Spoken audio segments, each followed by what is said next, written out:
Olá, profissionais de contabilidade, sejam todos bem-vindos à TV CRC. Eu sou Rafaela Carguinin, coordenadora da Comissão de Valorização Profissional do CRC Paraná, e hoje você vai aprender a transformar a ética e a conformidade no maior trunfo competitivo no seu escritório de contabilidade. O tema de hoje é ética e fiscalização. Neste evento, organizado pela Comissão de Valorização Profissional, em um formato descontraído e interativo, vamos mergulhar nos princípios da ética na concorrência e esclarecer os principais procedimentos de fiscalização profissional. Representantes da Vice-Presidência de Fiscalização e nossa equipe técnica estarão aqui para esclarecer dúvidas e reforçar a importância da conformidade. Nosso objetivo é claro: valorizar a atuação ética, fortalecer a categoria e aproximar ainda mais o conselho de cada um de vocês. E para conduzir por esse conteúdo essencial, teremos a expertise de Fabrício Guimarães e Michel Melli. Fabrício é contador, pós-graduado em auditoria e perícia contábil, MBA em auditoria integral, inspetor fiscal e gerente de fiscalização do CRC Paraná. Michel é graduado em ciências contábeis, graduação em direito, Master of Laws em Tributação Internacional, auditor independente e vice-presidente de Fiscalização, Ética e Disciplina do CRC Paraná. Fabrício e Michel, sejam muito bem-vindos. Olá, Rafaela, muito obrigado pelo convite. É uma satisfação para nós da fiscalização participarmos do evento da Comissão de Valorização Profissional e tenho certeza aí que com a pauta que temos para hoje, muitas das dúvidas e dos anseios vão ser endereçados e esperamos aí poder trazer uma oportunidade bastante produtiva para todos. Fabrício, seja bem-vindo. Obrigado, vice-presidente Michel, obrigado, Rafaela, pelo convite. Saudamos a você, Rafaela, e a toda a comissão, e também ao pessoal, os profissionais que nos acompanham. A partir de agora, eu vou deixar a palavra livre para vocês agora discorrer sobre o assunto. Perfeito. Muito obrigado, Rafaela. Então, para o nosso encontro de hoje, a proposta é sermos bastante diretos ao assunto, endereçarmos aí, talvez, os principais pontos que chamam mais atenção, que geram mais dúvidas aos nossos profissionais. Faremos, tanto eu quanto o Fabrício Guimarães, uma apresentação mais enxuta, para que ao final possamos aí responder algumas dúvidas que a nossa coordenadora Rafaela tem para nos apresentar. Qual que é a proposta, então, do encontro de hoje e da fiscalização do CRC Paraná? Primeiramente, a ideia é justamente aproximar a fiscalização dos profissionais da contabilidade. A fiscalização, ela trabalha em basicamente duas trilhas, duas raias. Uma são as ações fiscalizatórias, que buscam verificar a entrega de trabalhos com qualidade técnica e qualidade ética, e outra que a gente chama de ações orientativas. Ações orientativas têm por objetivo antecipar, esclarecer, orientar os profissionais, assim como estamos fazendo hoje, a fim de que temas de interesse sejam trazidos ao debate e com isso a gente possa também colaborar nessa formação, nessa instrução, de modo a que, como categoria profissional, né, como classe, todos ao final saiam valorizados dessas interações. Especificamente para a nossa pauta de hoje, apresentaremos de maneira bastante direta esses 7 principais itens. Então, falaremos sobre propaganda, publicidade, identificação profissional, frentes de fiscalização, registro de profissionais da contabilidade, obrigatoriedade de registro, contrato de prestação de serviços, livro diário de demonstrações contábeis e outros itens recorrentes. Após, abriremos aí para perguntas, para interação com a nossa coordenadora Rafaela. Ok? Antes de passarmos direto aos pontos aí de maior questionamento por parte da nossa classe, é importante termos sempre em mente que tudo o que vai ser falado aqui não é uma opinião do vice-presidente, do gerente de fiscalização, mas é sim um entendimento consolidado do Conselho Federal de Contabilidade e que é seguido e adotado não só pelo Conselho Regional do Paraná, mas por todos os conselhos. Se formos lembrar, o Decreto-Lei 9295 de 46, aquele que institui, né, o Conselho Federal, os Conselhos Regionais, em sua hierarquia, nós temos o Conselho Federal como uma entidade apta a criar as normas, as resoluções e a definir os padrões de aplicação da regra. Até porque, se formos observar, na instância administrativa, o recurso, né, em segundo grau, ele é apreciado pelo próprio Conselho Federal. Então, tudo que vai ser dito aqui não é novo e não é uma inovação do regional, é sim a orientação já consolidada do Conselho Federal. Já antecipo porque alguns dos pontos a gente sabe que acabam sendo um pouco mais polêmicos, mas o objetivo de eventos como esse é justamente disseminar a informação correta.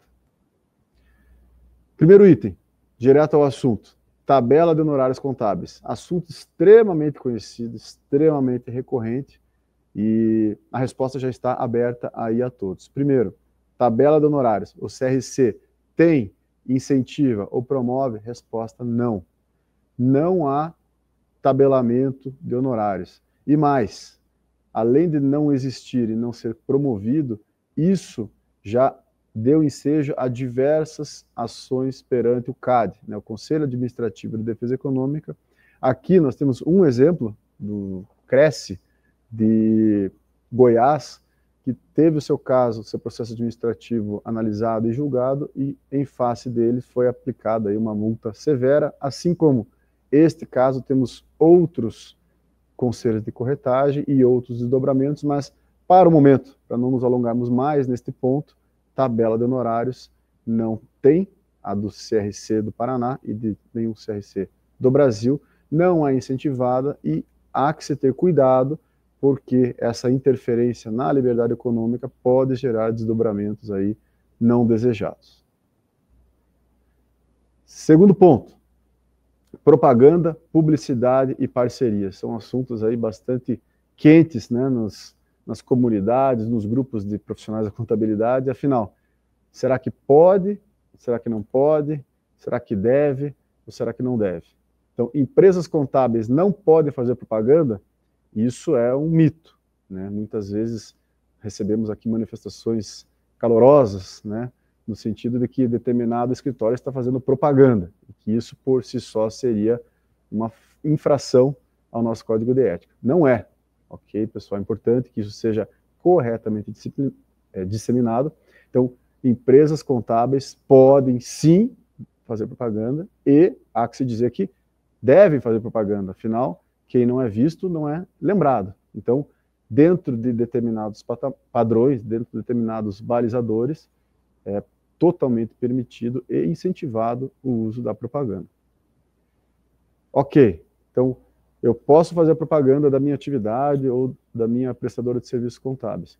Posso publicar o preço dos serviços, isso outro item, inclusive foram selecionados aqui para essa apresentação os que geram mais polêmica, né? Então, puxa, o escritório X, além de fazer propaganda, que a gente acabou de ver que pode, ainda publica o valor que vai cobrar. Será que existe alguma infração em relação a isso? E aqui destaco que essa resposta aqui, se vocês olharem no canto superior direito, tem o timbre do Conselho Federal de Contabilidade. Então, esse é um entendimento já consolidado de que o Conselho Federal de Contabilidade orienta que pode publicar o preço. Ou seja, isso não é uma infração ao Código de Ética. Qual a justificativa? Qual o motivo para se poder publicar o preço? A capacidade dos prestadores, essa capacidade de fixação, de aferição do seu valor, que fica refletido no preço, ela é algo interno, individual. O profissional tem autonomia para fazer isso.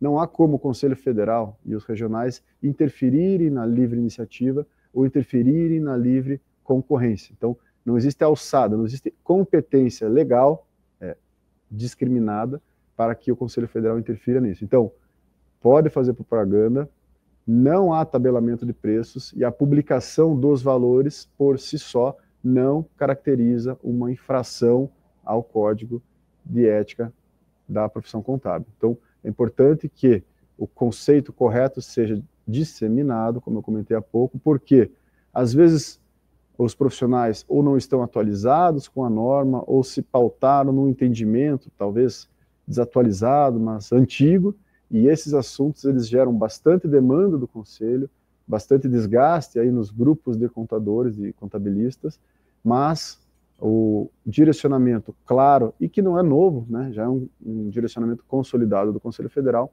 é que dentro desses balizadores, a publicidade e a divulgação é sim possível. Então tá, se pode publicar, pode fazer publicidade e pode apresentar os valores, os preços, o que não pode? Não pode se colocar em situações extremas, se apresentar como a única alternativa, não pode desqualificar os demais colegas de profissão ou dizer que esses são a causa dos prejuízos, ou seja, qualquer conotação depreciativa claramente configura uma infração ao Código de Ética. O que mais que é vedado pelo Código de Ética no entendimento também consolidado do Conselho Federal. Situações ironizadas, depreciativas, aquelas que procuram despertar emoções no público-alvo incongruentes com a realidade dos serviços contábeis, com os trabalhos que são entregues por esses profissionais. Então, além do bom senso, né, o Código de Ética, ele expressamente dispõe sobre esses limites, sobre esses balizadores. Mas, uma vez atendidos esses limites, não há infração em ir ao mercado, em buscar, apresentar os serviços e o seu escopo, a sua proposta de trabalho de forma publicitária. Mais um item também bastante recorrente aí nas nossas jornadas aí por todo o estado do Paraná, que envolve correta identificação do profissional. Então, identificação aqui, estamos nos referindo à identificação em sentido amplo. Rádio, TV, plotagem em veículos, sites, cartões de visita, todas precisam seguir a mesma diretriz, o mesmo direcionamento. E qual é esse direcionamento? Decreto, vamos à fonte, né? O decreto-mãe 9295 de 46, artigo 20, diz que todo aquele que se propuser ao exercício da profissão de contabilista deverá se identificar com categoria profissional de contador, guarda-livros, técnico em contabilidade e seu número de registro no Conselho. Ou seja, estamos dentro de uma profissão regulamentada, somente pode exercer atividade contábil aquele devidamente habilitado, portanto, sempre que essa publicidade, sempre que essa referência pública seja feita ao profissional ou ao escritório, é obrigatória a identificação, de modo que o público-alvo não tenha dúvidas de que esse profissional é um profissional habilitado, um profissional capacitado. Aqui temos dois exemplos, uma pessoa jurídica e uma pessoa física. Pessoa jurídica pode criar a bio do escritório em redes sociais. O que é importante? Dentro dessa bio, colocar o detalhamento. É uma pessoa jurídica? Ok. Quais os responsáveis técnicos? Precisa identificar quem são os responsáveis técnicos com nome, categoria e número do registro no Conselho. Se a divulgação for como pessoa física, aí trazemos também o exemplo do nosso vice-presidente de fiscalização anterior, ao se apresentar como contador, ele apresenta seu nome, sua categoria, então é contador ou técnico, neste caso, contador e número de registro. Ou seja, é algo simples, é algo que pode ser, inclusive, né, atualizado ou corrigido de maneira não burocrática, mas que gera muita discussão e que acaba sendo, inclusive, a porta de entrada a muitos desdobramentos de fiscalização que, por mais que a publicidade seja permitida, a divulgação de preço seja permitida, às vezes a identificação profissional está incorreta ou incompleta, e aí isso acaba chamando uma fiscalização que poderia não ser necessária ou que poderia ser facilmente retificada. E ainda em relação às publicações feitas no Instagram, o Instagram acaba sendo hoje o nosso veículo que recebe mais questionamentos, né? Mas isso se aplica a redes sociais. Precisa fazer a sua identificação, número do registro, categoria, para absolutamente todas as postagens que sejam feitas? A resposta aqui é depende. Depende por quê? Porque se a publicação estiver vinculada no perfil e a bio, né, aquela descrição, seja no Instagram, Facebook, enfim, independente de qual a rede, tiver a identificação adequada, isso, dentro dessa estrutura, não há necessidade para qualquer situação que seja postada reapresentar a identificação profissional, porque essa bio, ela faz referência, então não precisa em todas as postagens, desde que o enquadramento, o detalhamento esteja correto na página principal, vamos colocar assim. Agora, se a divulgação for colocada em outros meios, aí não adianta simplesmente fazer por exemplo, um outdoor que referencie, né, uma mídia social, porque lá existe a qualificação. Aí não, né? Então, dentro daquela matriz bem identificada, cada postagem não precisa ter a identificação. Mas se for outro veículo, esse veículo por si só precisa ser também devidamente identificado. Ok? Esse é um ponto que também gera, às vezes, mais ruído do que o necessário. Então, aproveitamos este perfil de evento para transmitir a mensagem correta, a mensagem completa aos profissionais. Sobre as frentes de trabalho da fiscalização. Muitas vezes somos questionados também de onde coletamos, né, fiscalização, de onde coletamos a matéria-prima para a montagem dos nossos trabalhos. Primeiro, todos sabem, ou já devem ter ouvido de alguma forma ouvir, sobre os robôs do CRC Paraná. Os robôs são os convênios que nós temos com instituições privadas, com Junta Comercial, Secretaria da Fazenda do Estado, Receita Federal, enfim, são convênios que alimentam a nossa base de dados de maneira frequente, de maneira recorrente, e com isso aumentam bastante o nosso universo amostral para a montagem dos planos de trabalho. Nós temos as denúncias, que também colaboram com esse universo amostral, ou seja, aquele profissional que identificou algo que às vezes a fiscalização, de maneira amostral, não consegue enxergar ou não se mostrou viável enxergar, essas denúncias são recebidas aqui e também compõem esse material para ser trabalhado. A educação continuada, então aqueles profissionais que têm obrigação de cumprir o programa de educação profissional continuada, quando não cumprem, também a fiscalização é comunicada após todo o procedimento junto à comissão de educação continuada, e aí, claro, uma vez não atendido, isso entra para também nosso escopo de fiscalização. TTRT, o termo de transferência de responsabilidade técnica eletrônico, isso não gera necessariamente uma ação fiscalizatória. Ele basicamente representa uma comunicação de troca de responsabilidade técnica entre profissionais da contabilidade. Isso é percebido pelo conselho, mas não necessariamente representa uma denúncia. Então, tudo isso vai formando a nossa massa aqui para a montagem dos projetos, para a montagem dos planos de trabalho. O fiscal digital é o nosso perfil nas redes, né? É o nosso perfil para poder averiguar e investigar situações que ocorrem nas mídias sociais. Plantão itinerante também colabora com muita informação, que é quando o fiscal fisicamente, presencialmente, percorre as regiões que, via de regra, são objeto de fiscalização. E temos também uma fiscalização de rotina, um plano anual de trabalho determinado pelo Conselho Federal de Contabilidade, que também integra esse nosso pacote. Então, todas essas frentes juntas compõem essa nossa realidade sobre a qual as ações fiscalizatórias e as interseções necessárias são feitas para que se possa aí garantir o cumprimento das metas da fiscalização. Quem que está no escopo da fiscalização? Também em linhas gerais. Situações cadastrais irregulares, ou seja, recebemos pelos robôs, recebemos pelos convênios, situações de alerta, claro que isso entra no nosso radar de curto prazo. Profissionais de escritórios notificados desde a última fiscalização, então o fato de um escritório ser fiscalizado em determinada região, isso não significa que ele está blindado para a fiscalização de um exercício posterior. Não, esse escritório foi fiscalizado, sim, trabalhamos com critérios amostrais, sim, mas se entre uma fiscalização e a abertura de uma nova fiscalização, recebemos comunicados por qualquer daqueles meios identificados anteriormente, de que alguma situação parece não estar adequada, claro que isso vai voltar para o nosso radar, para que possamos cumprir a nossa função. Novos escritórios também estão no nosso escopo de acompanhamento, até porque possamos auxiliar para que os primeiros passos sejam dados no caminho correto, dentro das normas, e com isso possamos auxiliar a que esses profissionais evitem equívocos desnecessários, né?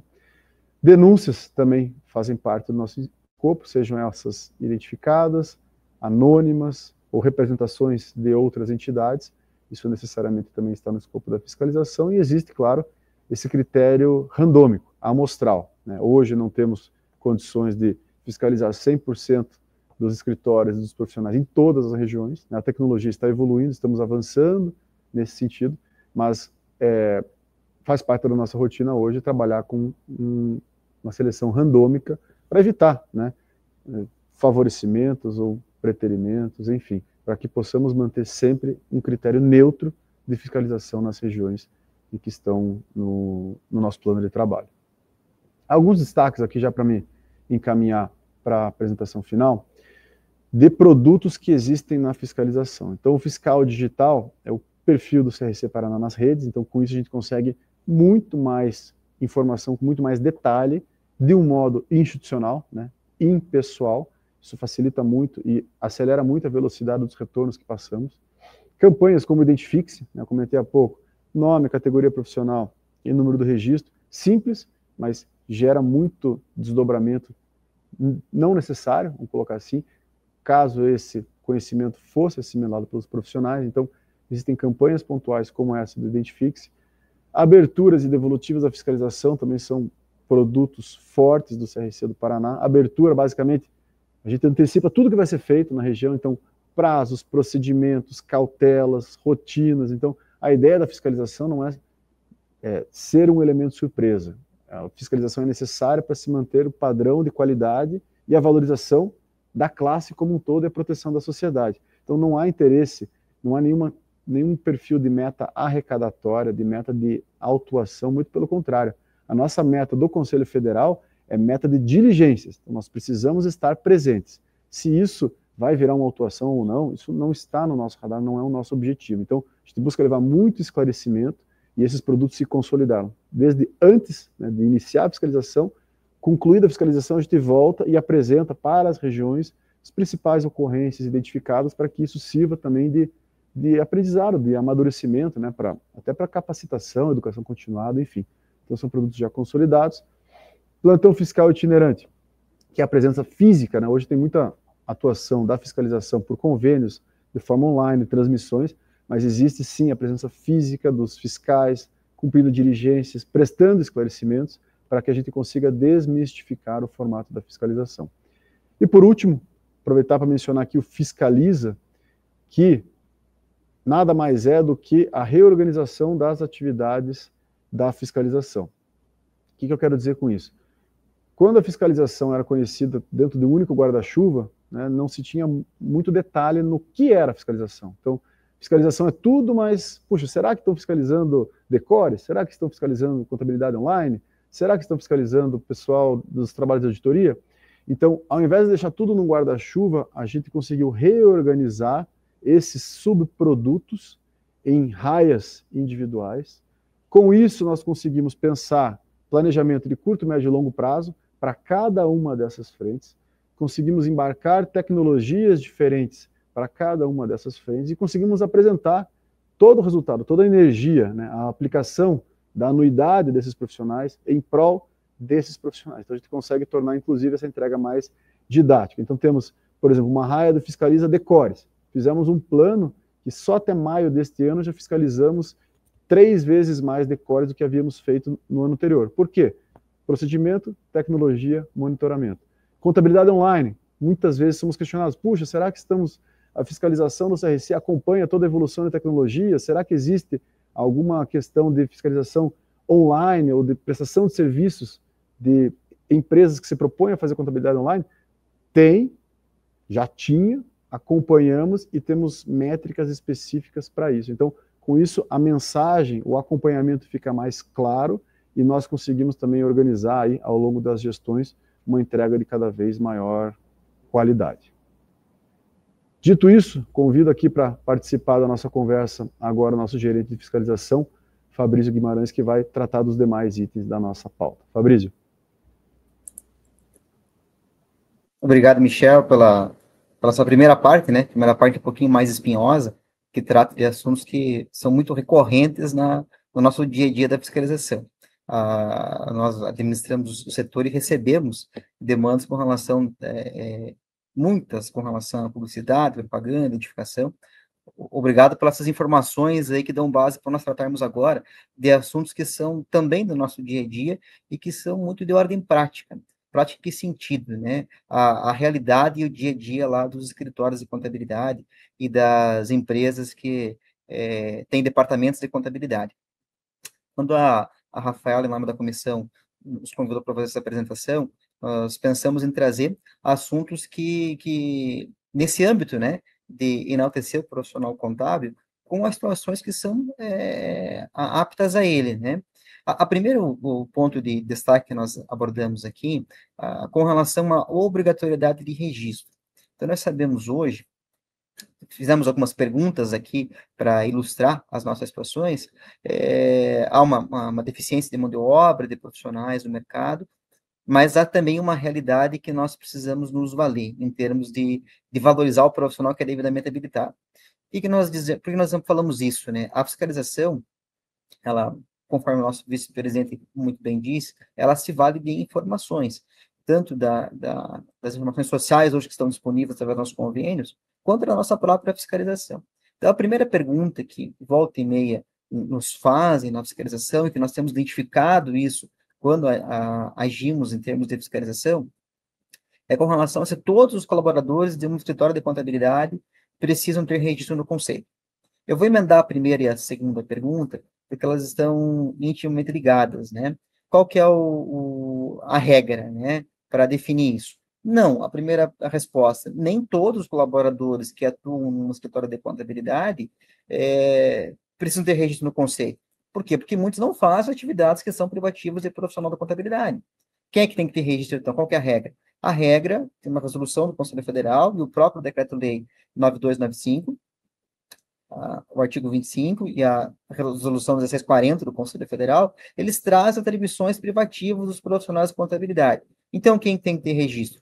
Qualquer um, independentemente do cargo ocupado, que exercer atividades privativas de profissional contábil, precisa sim ter registro no Conselho.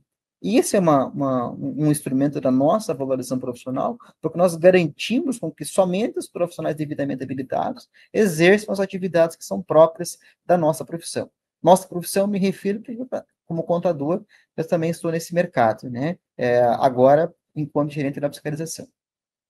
Uma situação que também é muito comum nos escritórios de contabilidade. Quando eu falo de escritórios de contabilidade, entendam-se também os departamentos internos de contabilidade das empresas que possuem, né, eventualmente uma estrutura um pouquinho maior, que abarcam um departamento próprio para a contabilidade. As rotinas do departamento pessoal e folha de pagamento precisam ter registro? Não, não precisam ter registro. Por que não precisam ter registro? Porque essa não é uma atribuição privativa dos profissionais da contabilidade. Essas atribuições, elas são compartilhadas. A própria resolução que eu falei ainda há pouco, ela prescreve essa possibilidade, né? Então, é possível, sim, que os profissionais habilitados exerçam essa atividade, porém, ela não é privativa. Por isso que nós não exigimos registros para essa situação. Escrita fiscal. Eu chamo a atenção nesse item, porque essa nova ordenamento do Conselho Federal, a resolução 1640 de 2021 para cá, ela trouxe uma novidade. Em que sentido, né? Antes, o Conselho, nas ações de fiscalização, quem fazia só a parte fiscal, acabava que nós não exigimos o registro no Conselho.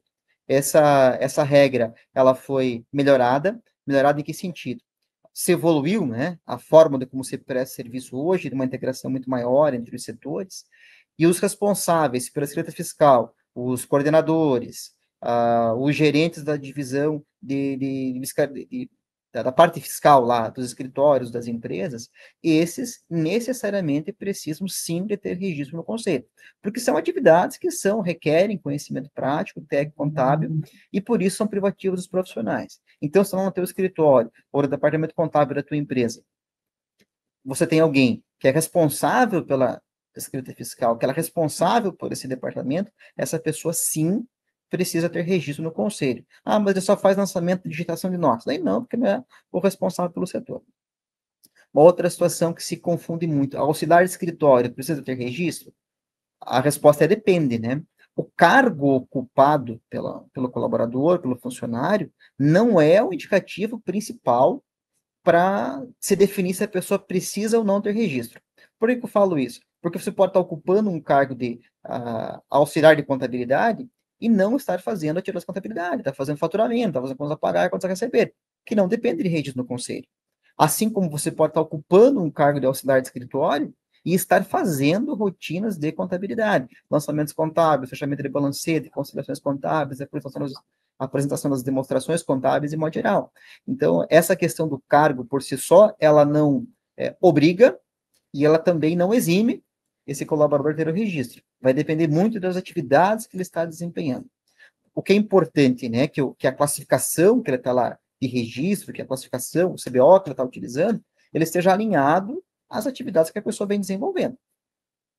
E, por último, essa questão da obrigatoriedade de registro, se somente aqueles que são os responsáveis técnicos precisam ter registro.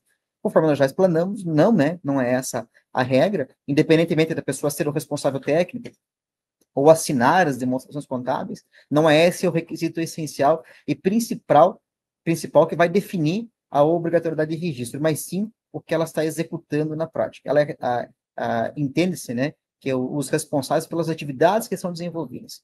E se são contábeis, privativos dos profissionais de contabilidade, sim, precisa ter registro, independentemente de assinarem ou não as demonstrações. Pode passar na sequência, vice-presidente, a tela seguinte, que daí nós vamos tratar dos contratos de prestação de serviço. Também alguns itens para instigar a nossa conversa, a nossa discussão. Obrigatoriedade. É obrigatório o contrato de prestação de serviços? É obrigatório. O Conselho Federal tem uma resolução específica para isso. A tela ela é muito simples, né? É bem curtinha, eu recomendo que a todos observem a resolução 1590 de 2020.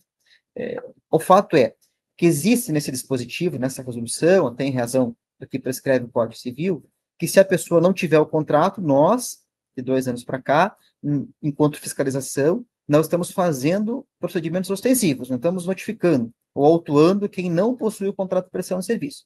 Ele tem sim essa obrigatoriedade, prevista na resolução, mas não existe uma punição para quem não possui o contrato.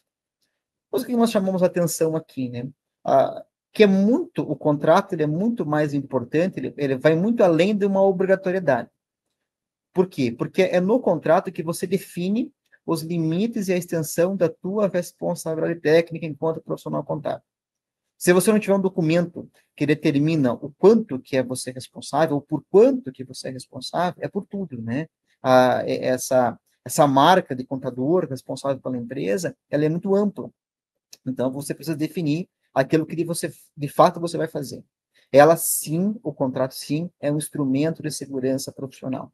Não só para você definir até onde vai a tua responsabilidade, ou quando que você pode rescindir o contrato, quando que você pode executar o teu contrato para eventualmente ter cobrança de honorários, mas sim também para definir o quanto é que você é responsável por aquelas informações. Além disso, uma coisa que é muito importante no contrato, sempre é uma bola meio dividida, né? Quando há mudança de contabilidade de um profissional para outro, com relação ao cumprimento das obrigações acessórias. O que quero dizer com isso, né? De quem que é a responsabilidade? Se é do antigo profissional, que era o responsável pelo ano lá hipotético de 2024, ou se é do novo, que assumiu 2025? A resposta, essa resolução, né, ela clareou essa informação para nós. Porque não se sabia, né? O antigo já não tinha mais condições, o novo também não conseguia aquelas informações. Então, qual que é a definição? Quem é o responsável por entrega e cumprimento de obrigações acessórias é o profissional do período em que ele era o responsável técnico. Então, se ele foi responsável em 2024 pela contabilidade, as obrigações correspondentes ao ano de 2024 precisam ser feitas para o antigo contador. Ponto. Isso está na resolução. Mas, sempre tem a exceção, né?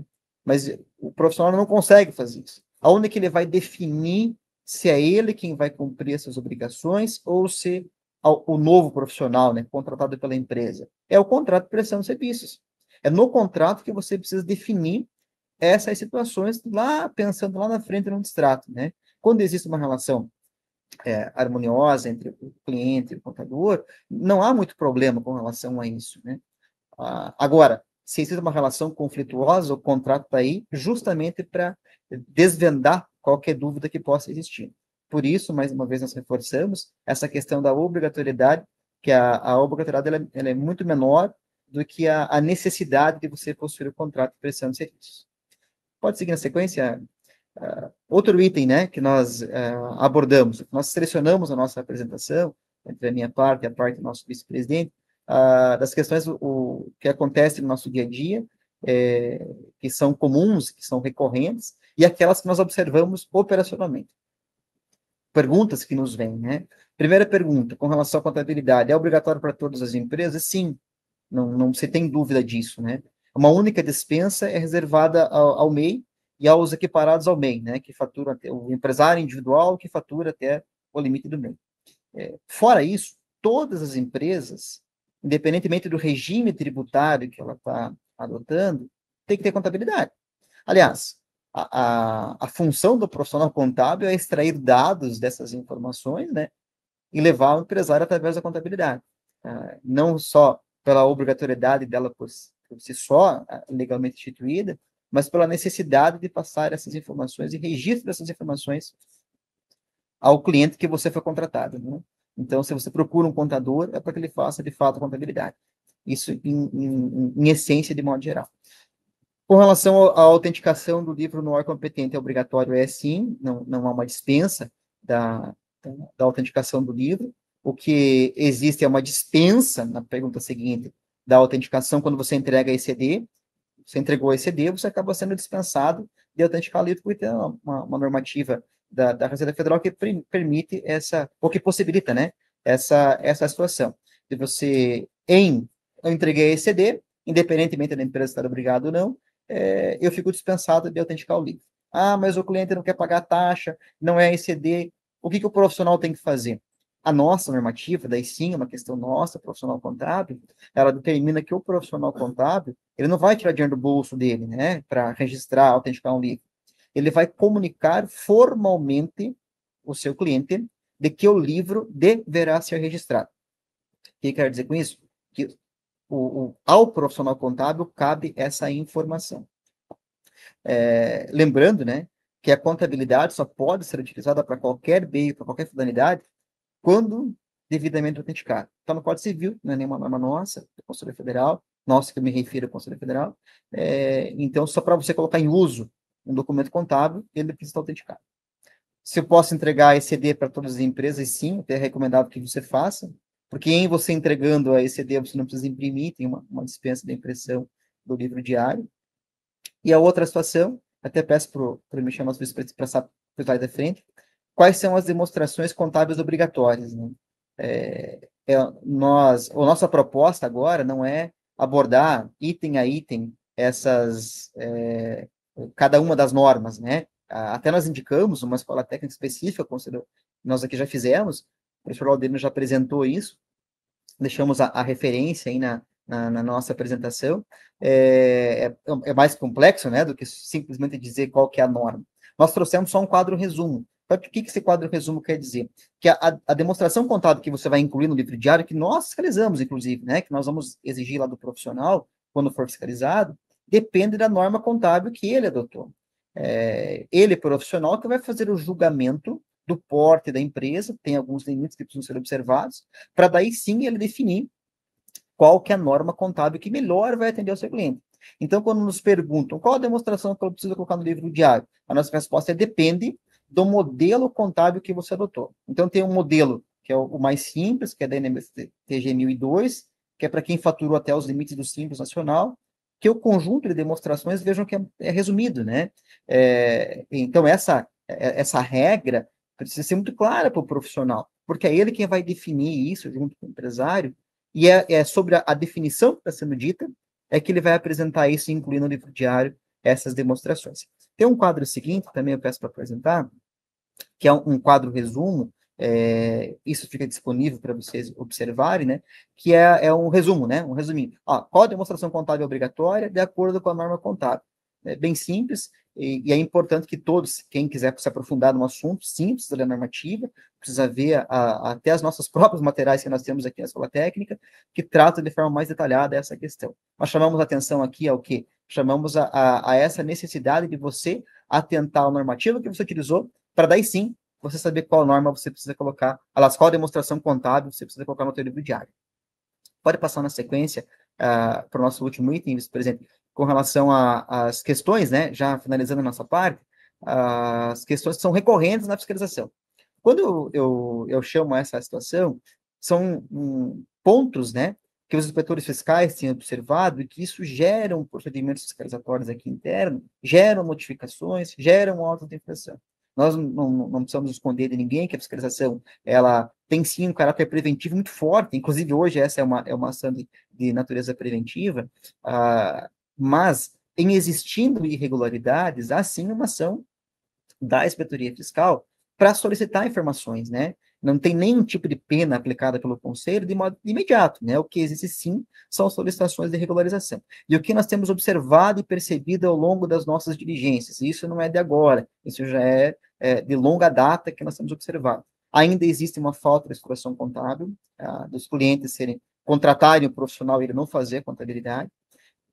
Isso mudou no passar dos anos, né? Muitos profissionais se adequaram com relação a isso, estão apresentando a contabilidade, mas está criando uma nova situação. Qual que é a situação? De elaborar demonstrações de desacordo às normas.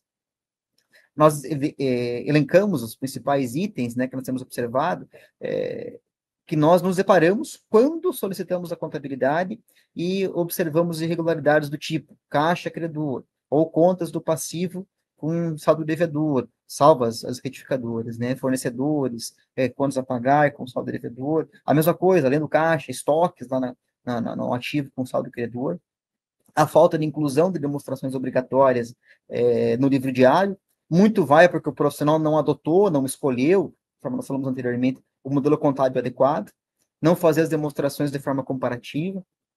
Então, são situações que nós observamos que têm tido bastante relevância na análise dos inspetores fiscais. E, por fim, mais uma situação de irregularidade, decores e declaração de faturamento. Por que eu chamei esses itens? Né? Decores são diversas irregularidades que nós temos observado, em especial porque as pessoas não se atêm ao que prescreve a resolução. Tem uma normativa do Conselho Federal que ela é taxativa, né? Não tem uma margem de interpretação. Então, existe a natureza do rendimento e a documentação necessária. Com relação à declaração de faturamento, embora não seja a principal irregularidade que nós temos observado, eu coloquei aqui para fomentar esse assunto, porque muitos nos questionam se é proibido você emitir uma declaração de faturamento. Não é proibido. Aliás, é um serviço que você está oferecendo ao seu cliente. O que é proibido, ou pelo menos o que é passivo de penalização, isso acontece, é quando você faz uma declaração de faturamento que não corresponde com o que está na contabilidade, sem lastro na contabilidade. Daí sim, ela é passível de penalidade. Nós sabemos, né, que os profissionais reclamam, mas o banco está pedindo uma declaração de faturamento gerencial, uma declaração real. Não existe nenhuma declaração gerencial ou real que não esteja na contabilidade. E se existir de forma fraudulenta, isso gera consequências drásticas aqui na fiscalização. Por que eu digo drásticas? Porque isso é manipulação do documento contábil. E uma pena severa é aplicada para isso. Então, tome muito cuidado com relação a isso. Não pode sucumbir a esse anseio de só uma declaração de gaveta. Ela não é só uma declaração de gaveta, ela é uma declaração que produz efeitos, especialmente no mercado de crédito. E, finalizando, uma última situação que nós alertamos, né, com relação ainda às decores, muitas irregularidades nós observamos por falta de atenção do profissional. Às vezes não anexou o termo de abertura e encerramento do livro diário, às vezes não colocou o balancete quando é dona corrente, às vezes não está discriminado o nome do sócio que ele fez aquela decore, eventualmente para o labore, ou distribuição de lucros. Por que chama atenção nisso? É muito fácil de se resolver. A resolução que trata do assunto e a própria normativa, quando você vai preencher o formulário da decore, ele já traz a documentação que você precisa anexar. Então, basta ter atenção com relação a isso e sempre um cuidado muito grande ao emitir qualquer documento contábil. Em linhas gerais, vice-presidente Michel e Rafaela, o que nós tínhamos para apresentar seria isso, né? Agora nós vamos abrir para os questionamentos, né? Que a comissão trouxe para nós e vamos estar acompanhando as principais dúvidas, né? Que surgiram ao longo do nosso debate. Eu queria, antes até de jogar as perguntas, eu queria agradecer, tá, em nome da Comissão de Valorização Profissional, agradecer você, Michel e Fabrício, né, por todos esses esclarecimentos, pela contribuição, tá, com essa apresentação que foi tão esclarecedora aqui para todos nós. E agora eu vou jogar, então, algumas perguntas que a gente que pediram para nós para fazer a vocês, tá?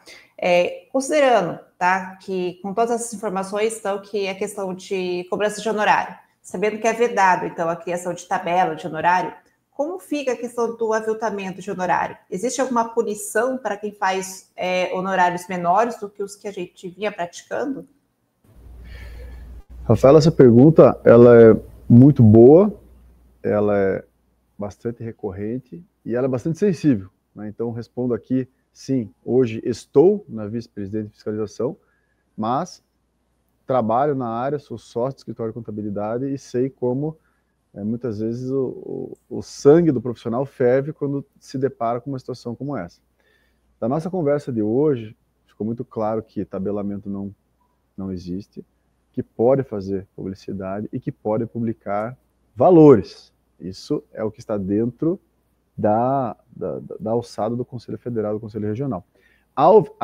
Aviltamento de honorários é um conceito relativo. Por quê? Então, respondendo a tua segunda pergunta, tem alguma punição para quem faz honorários menores dos que vinham sendo praticados? Resposta direta, não. Por quê?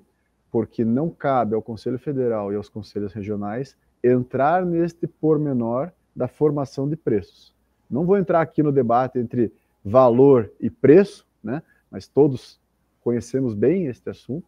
A grande questão é que o aviltamento depende da lente que está sendo utilizada. Às vezes um profissional que tenha mais tecnologia embarcada, que tenha mais automação, agora temos inteligência artificial tomando cada vez mais espaço, isso é natural, a performance deste profissional não necessariamente ela está relacionada com o preço que foi negociado. Então, podem existir situações em que a nova proposta, seja por um valor menor do que a atual, mas dentro de um contexto completamente diferente. Então, esse assunto é sensível, esse assunto gera muita demanda, o pessoal realmente bate aqui as portas do Conselho, mas é importante deixar claro que, neste caso, prevalece a livre iniciativa, a livre concorrência. O que cabe ao Conselho, após realizada a formalização da relação profissional, aí nós vamos acompanhar o seguimento das regras técnicas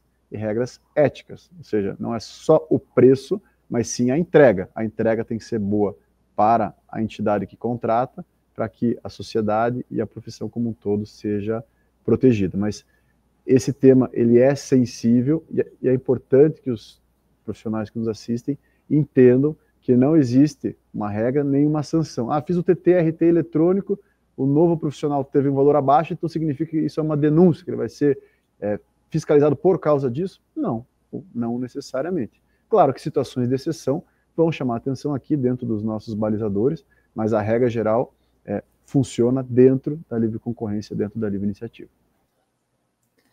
Tem mais uma outra pergunta que eu acho que é bem sensível, que nós temos percebido que hoje, de forma muito intensa, algumas propagandas oferecendo serviços milagrosos, né? Redução de carga tributária, venha para cá que você vai ter 50% de redução de impostos, e a gente sabe que nem sempre é dessa forma, né? Como que lida com isso? É possível? Como tratar que essa concorrência, que às vezes a gente vem, que a gente sabe que acaba desmerecendo o outro profissional que estava fazendo aquela contabilidade? Essa pergunta, Rafaela, vai para vocês e para nós também aqui da fiscalização, né?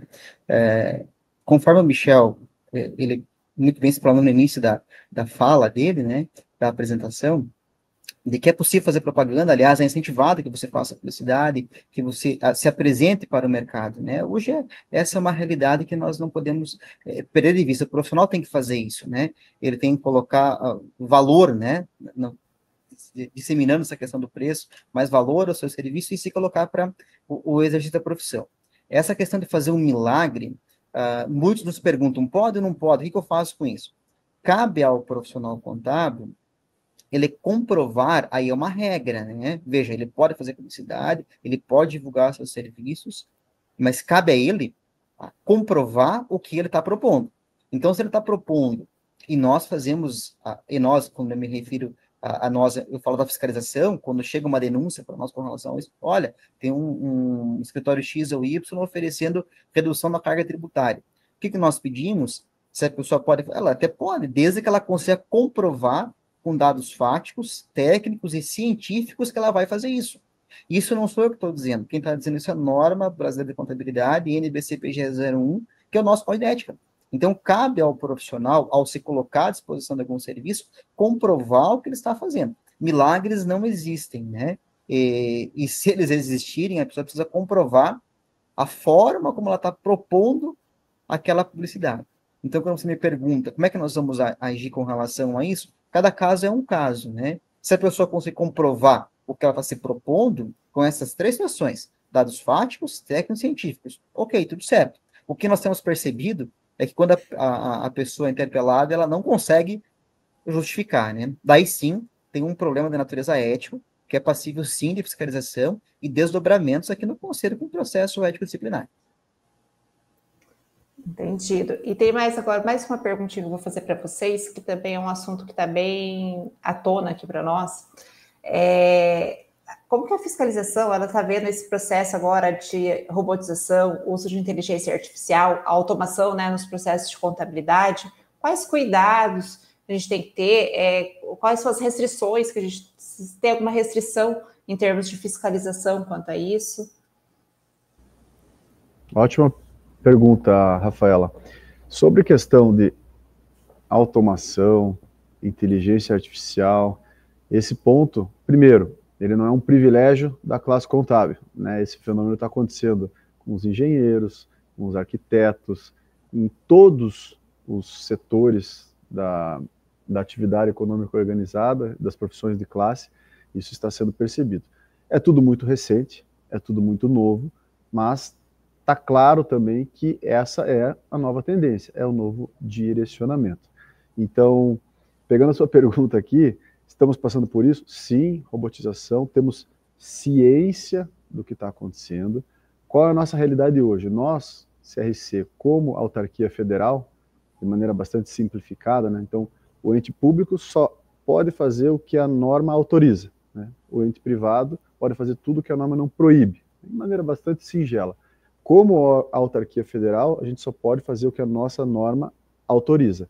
A norma hoje já reflete todo o futuro da inteligência artificial e da robotização? Não, né? E acho que nenhuma norma de identidade de classe neste momento, estamos no meio da transformação, ou talvez no início dessa transformação, então a nossa legislação ainda não endereça de maneira pormenorizada.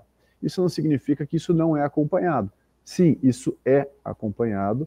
O que nós temos hoje de direcionamento dentro da norma vigente é, primeiro, cuidados com parametrização. Então, somos de profissão regulamentada, apenas aquele profissional devidamente habilitado que tem autorização para atuar neste segmento.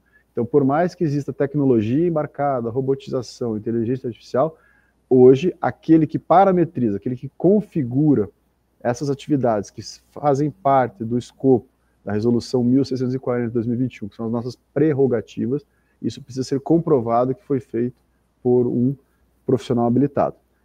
Dentro disso, o que nós também podemos e fazemos proativamente é entrar neste movimento. Então, aqui no próprio CRC do Paraná, a gente não fica observando a evolução tecnológica e a evolução no formato de prestação de serviços e trabalhando no método antigo. Não, essa mesma robotização, temos os robôs do CRC, essa mesma automação, temos sistemas integrados, e essa mesma inteligência artificial está sendo trazida aqui para dentro do Conselho e implementada, isso que vem escalonando a nossa produtividade, porque assim como as empresas se modernizam e entregam, nós também precisamos conseguir acompanhar essa realidade.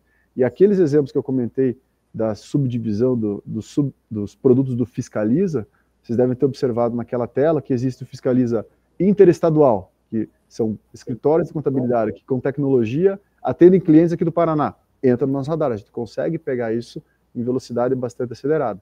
tem o Fiscaliza Contabilidade Online. Por quê?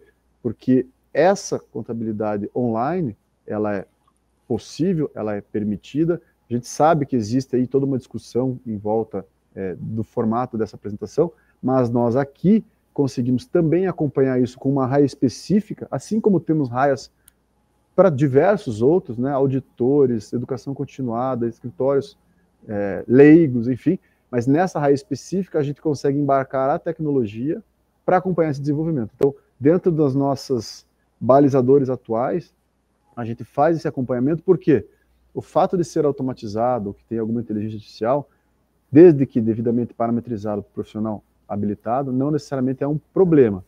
Mas isso chama a nossa atenção pelo lado da preservação, porque geralmente a tecnologia está associada à escala, volume.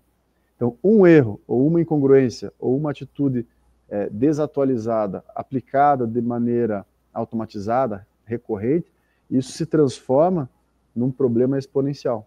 E esse problema vai afetar empresas, às vezes aquelas que estão mais no começo ainda, né?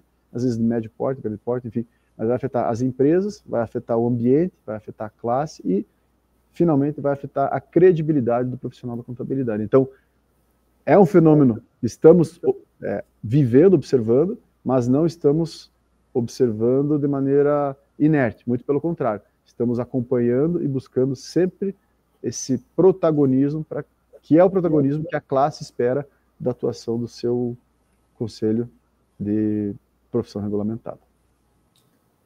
Queria agradecer, seriam só essas perguntas, mas foi muito esclarecedora. Concordo com você, Michel, nessa parte de IA, né? Acho que nós não podemos ficar só acompanhando, a gente também temos que estar junto com essa inovação, aplicando isso aí nos nossos negócios.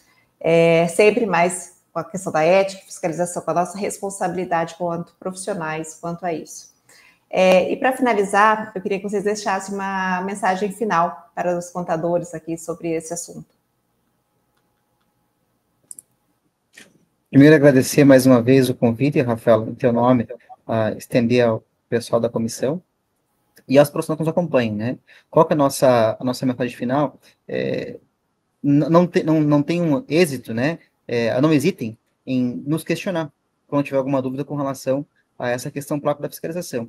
Temos um canal aberto de comunicação, o nosso e-mail da fiscalização, todos são respondidos. Obviamente que as ações que são vinculadas a nós, ao conselho, né? O nosso WhatsApp também, ele fica ativo. Então, se você tiver alguma dúvida com relação a uma cobrança de honorários, essa questão do que colocar no livro diário, os assuntos que nós abordamos, não hesitem em nos questionar e a nossa equipe está à disposição para estar atendendo todos. Muito obrigado mais uma vez pelo convite. Também só gostaria de agradecer, Rafaela, na sua pessoa, aqui o convite que nos foi feito. Nós, na fiscalização, temos aproveitado todas as oportunidades e todos os convites que nos são feitos para buscar enfrentar, de frente mesmo, né, os tabus, né, às vezes a falta de informação ou a desinformação gera aí um desgaste dentro de grupos, dentro da classe, totalmente desnecessários ou totalmente evitáveis, né. Esse é mais um exemplo, é mais um evento que reforça a ação orientativa da fiscalização. A gente vem colhendo os frutos dessa ação orientativa na medida em que olhamos a quantidade de autuações que são lavradas. Então, nós temos feito mais diligências e temos menos autuações, porque o objetivo da fiscalização não é arrecadatório. O objetivo da fiscalização é, na linha final, né, depois de passado toda a metodologia para se assegurar a qualidade técnica e a qualidade ética, é justamente valorização. Se todos atuarem dentro desses critérios éticos, técnicos, a entrega melhora, a entrega melhorando, a sociedade cada vez mais, e principalmente num ambiente com tanta evolução, com reforma tributária, com avanços tecnológicos, essa valorização colabora para que este profissional tenha, diante de tantas transformações, não uma ameaça, mas uma grande oportunidade para se posicionar cada vez melhor como realmente parceiro, como profissional de confiança para auxiliar o empresário na tomada de decisões e, consequentemente, para que isso, né, o valor seja refletido no preço, para que as nossas discussões não sejam discussões de aviltamento, mas discussões de como conseguimos aproveitar desse período de, talvez, ainda descobertas, como transformamos isso na grande oportunidade para que o novo mercado, a valorização da classe, tenha prevalecido. Então, contem sempre com a fiscalização, com mais um, diante de tantas ferramentas que existem aqui no Conselho Regional, para valorização profissional e atuação brilhante da comissão também, fomentando debates, incentivando eventos. Contem com o vice-presidente, com o gerente, com toda a equipe da fiscalização, sempre que necessário para trazer esclarecimentos e para colaborar aí com os debates. Muito obrigado, Rafaela. Muito obrigada. E assim fechamos mais um evento que vai transformar como você enxerga a contabilidade. Lembramos que a próxima quarta-feira, dia 24, a Escola Técnica do CRC Paraná trará um tema IA e automação nos serviços contábeis, com Fernando Baldin. As inscrições são gratuitas, tá? Vamos juntos levar esse conhecimento adiante? Curta, compartilhe e se inscreva no canal. Nosso objetivo é tornar você um profissional ainda mais estratégico e preparado. Conselho Regional de Contabilidade do Paraná. Siga esse conselho.